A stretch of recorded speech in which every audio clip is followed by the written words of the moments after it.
Ganjar ungguli Prabowo dan Anies di survei Populi Center, pengamat bicara capres latar belakang Jawa. Tribunnews.com, Jakarta, Populi Center merilis hasil survei terkait elektabilitas tokoh yang disebut-sebut bakal meramaikan Pilpres 2024. Survei yang dilakukan oleh Populi Center menunjukkan bahwa terdapat 6 tokoh yang disebut-sebut bakal maju dalam pemilihan presiden, Pilpres 2024, yaitu Ganjar Pranowo, Anies Baswedan, Prabowo Subianto, Jenderal Andika Perkasa, Puan Maharani serta Airlangga Hartarto. Hasil survei menunjukkan, Gubernur Jawa Tengah Ganjar Pranowo merupakan sosok dengan elektabilitas tertinggi untuk menjadi presiden. Jika 3 nama yang akan menjadi Capres 2024, responden menjawab Ganjar Pranowo menjadi yang paling banyak dipilih dengan 29,7%, diikuti Anies Baswedan 29,2%, dan Prabowo Subianto 27,6%. Peneliti Populi Center Olivia Prastiti dalam acara rilis survei di kawasan Mampang Perapatan, Jakarta, Rabu, 26 Oktober 2022. Kemudian, ada nama Jenderal Andika Perkasa sebesar 5,3%, Puan Maharani sebesar 2,8%, sedangkan Airlangga Hartarto sebesar 1,3%.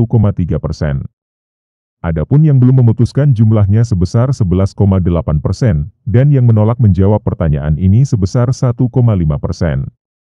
Sementara untuk tingkat elektabilitas calon wakil presiden, Cawapres, Ridwan Kamil mendapat dukungan paling tinggi dengan 17,1%, kemudian disusul oleh Sandiaga Salahuddin Uno, 15,8%, Agus Harimurti Yudhoyono, 12,3%, Jenderal Andika Perkasa, 8,3%, Erick Thohir, 7,8%, dan Hovifah Indar Parawansa, 7,3%. Tokoh-tokoh lainnya mendapat persentase di bawah 5%. Kemudian, sebanyak 19,3% masyarakat menolak menjawab pertanyaan ini. Melihat hasil survei dan dinamika politik yang ada, ketiga tokoh tersebut pun diprediksi bakal bersaing sengit di Pilpres 2024.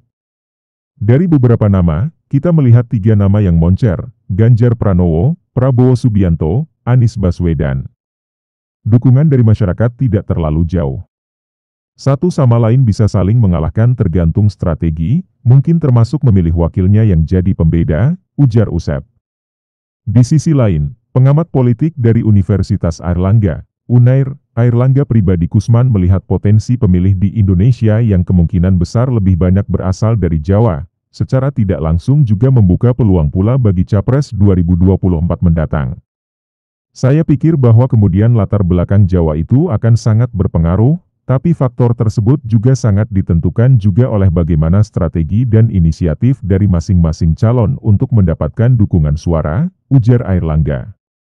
Menurutnya, jika kedua identitas itu kemudian ditempatkan pada satu kubu politik untuk mendapatkan dukungan, maka hal tersebut dapat menyelesaikan persoalan polarisasi sosial di satu sisi, dan menambah dukungan politik dari masing-masing pihak.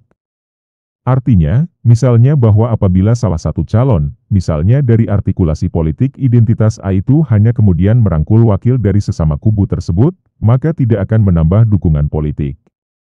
Tapi kalau bisa cross identity maka kemungkinan itu akan bisa perluas untuk menang dari calon tersebut. Itu yang saya pikir bisa jadi catatan, pungkasnya. Sebagai informasi, survei Populi Center ini diselenggarakan pada 9 hingga 17 Oktober 2022. Survei ini dilakukan terhadap 1.200 responden yang tersebar di 34 provinsi se-Indonesia. Survei ini memiliki margin of error 2,83% pada tingkat kepercayaan 95%. Ikuti terus berita-berita kami yang terupdate, terpercaya dari berbagai sumber, dengan cara klik subscribe dan juga loncengnya, agar Anda selalu mendapatkan notifikasi jika channel YouTube ini mengupload video berita terbaru.